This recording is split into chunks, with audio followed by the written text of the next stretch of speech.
Next, we are going to take you back live to Limpopo, where the latest indication is that counting there has, of course, been completed. So let's cross live to our reporter, Mahlatse Paladi, who is at the Limpopo Rock. So, Mahlatse, a very good afternoon to you. Do tell us about how this process leading to completion in Limpopo has been so far. Yes, good afternoon, Alicia. Indeed, counting here of the results has been completed with 100%.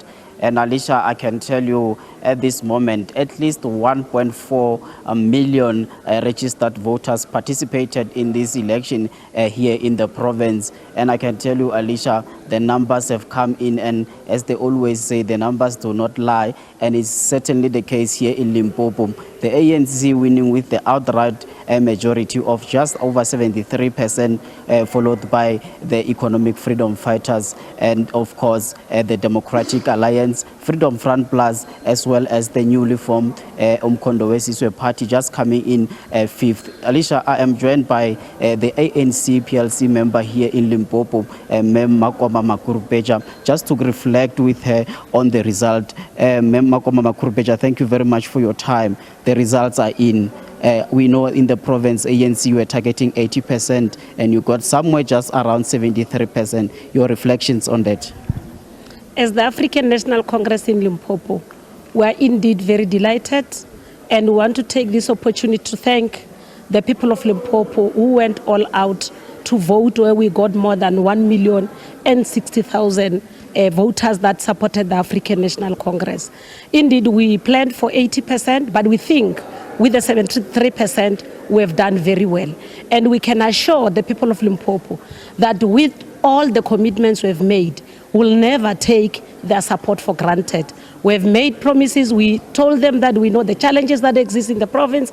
Indeed, we are committed to go back to them and say, with all the support you've given us, we will continue to serve and give you the service that you have been looking for as the African National Congress. Maybe let's just reflect back on how the ANC performed. Looking at the 2019 general elections, we understand that you got somewhere around 75, and this year is 73. So it's quite a slight decline in terms of what you are aiming for. Maybe just take us through at some of the contributing factors that might have contributed to a decline here in the province. We think what might have contributed, our anticipation was we're going to increase the voter turnout.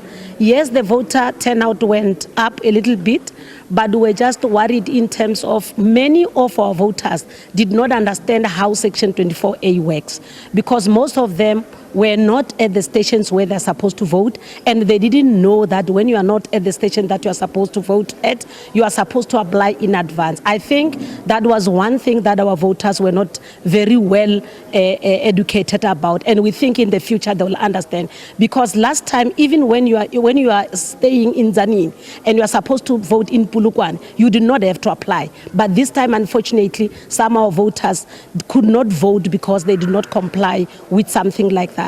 But another matter that we think it's something that we need to improve in the future is to make sure that all our people, as and when they come to vote, they come on time. They don't wait until the last minute.